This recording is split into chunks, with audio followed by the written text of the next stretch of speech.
Well, hello there and good morning, my friends. Chris Marcus here with you for Arcadia Economics. And today, quick update because we had some news out from First Majestic Silver as they released their first quarter production numbers, which came in at 2.5 million ounces of silver, 60,594 ounces of gold for a total of 7.6 million silver equivalent ounces. And let's walk through the highlights here.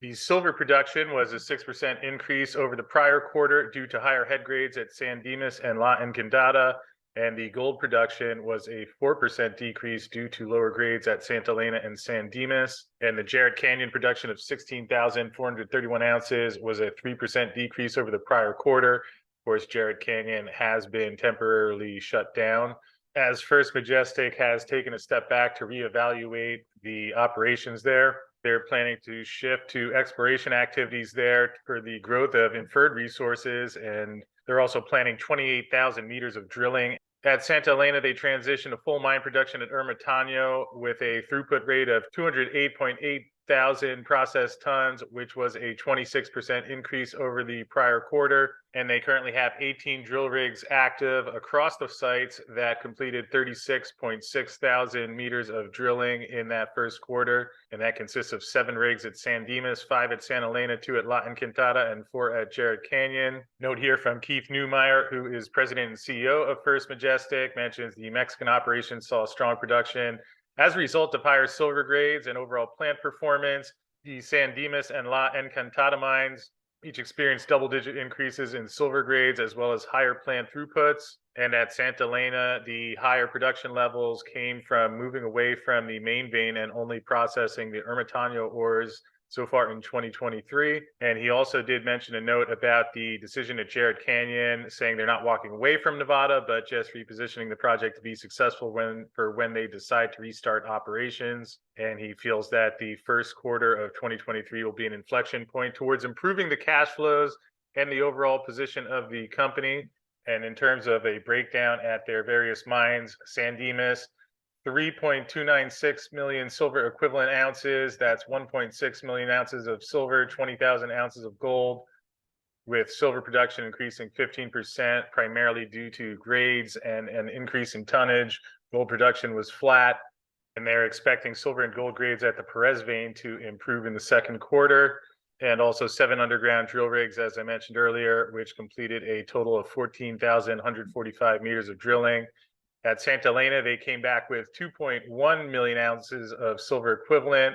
That's 104,000 ounces of silver, 24,000 ounces of gold, with total production decreasing 9% due to lower silver and gold ores at the Santa Elena plant relative to the prior quarter.